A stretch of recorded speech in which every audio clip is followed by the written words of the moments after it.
સુરત જિલ્લાના ઉમરપાડા તાલુકાના નવી વસાહત વિસ્તારમાં સરકારી જંગલની જમીન ઉપર ગેરકાયદેસર કબજો કરવાના પ્રયાસનો મુદ્દો ગરમાયો છે।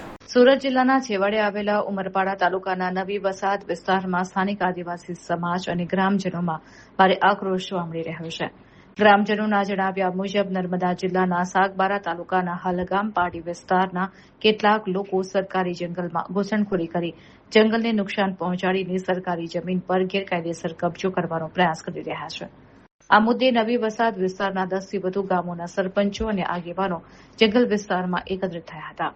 તેમણે સરકાર અને વન વિભાગને સમગ્ર મામલે કડક કાર્યવાહી કરવાની માંગ કરી હતી। સ્થાનિકોના જણાવ્યા મુજબ અગાઉ પણ જંગલની જમીન પર કબજાના પ્રયાસો થયા હતા। વન વિભાગે કાર્યવાહી કરીને કબજો દૂર કર્યો હતો અને સરકારી જમીનમાં વૃક્ષારોપણ કરીને વિસ્તારને સુરક્ષિત બનાવ્યો હતો।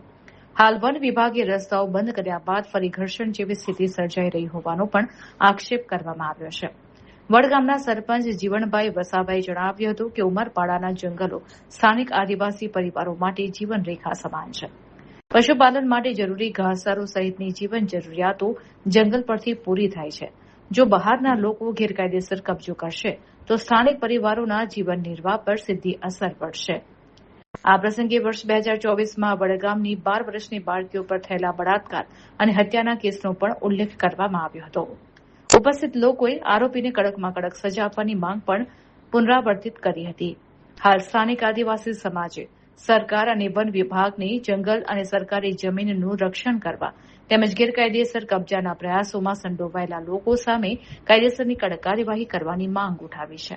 2024માં સુરત જિલ્લાના ઉમરપાડા તાલુકાના વડપાડા રેન્જમાં વડગામના સીમમાં 12 વર્ષની દીકરી સાથે દુષ્કર્મ કરી એને મારી નાખવામાં આવેલી હતી।